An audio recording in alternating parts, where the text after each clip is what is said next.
तो हम लोग आज की इस वीडियो में बात करेंगे Newton second law of motion के बारे में। तो Newton second law of motion क्या होता है?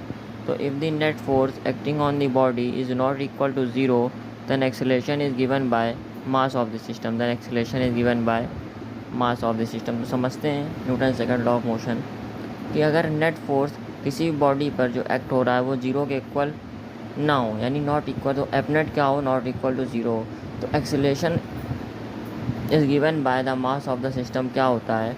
वो A net is equal to F net upon mass of the system होता है। ठीक है, तो हम लोग इसको अदर लैंग्वेज में भी बोल सकते हैं, F net is equal to mass of the system multiplied by the net acceleration. ठीक है ना, तो फोर्स बराबर एम में भी फॉर्मूला पड़ा होगा, तो F net is equal to mass of system into acceleration, net acceleration. ठीक है, तो हम उससे रिलेटेड एक क्वेश्चन सॉल्व करेंगे। देखिए क्वेश्चन दिया हुआ है 4 kg 6 kg, इसमें 20 न्यूटन का फोर्स लग रहा है और वायर की टेंशन टी दी गई है। हमें बताना क्या है, इसकी टेंशन टी कितने न्यूटन होगी और एक्सेलरेशन कितना होगा कि जो 20 न्यूटन का फोर्स लगेगा।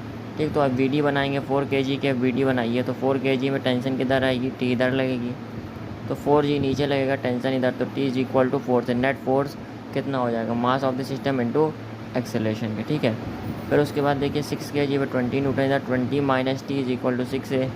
ठीक है ना, 20 इधर, 20 minus T is equal to 6 है, तो net force is equal to mass of the system into net acceleration.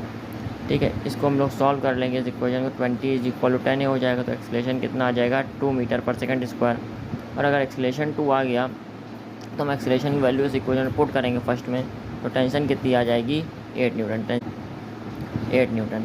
तो एफ बी डी हम लोग बनाना सीख गए होंगे और Newton second law of motion के क्वेश्चन करना। Thank you for watching, please like, subscribe and share my channel. Thank you.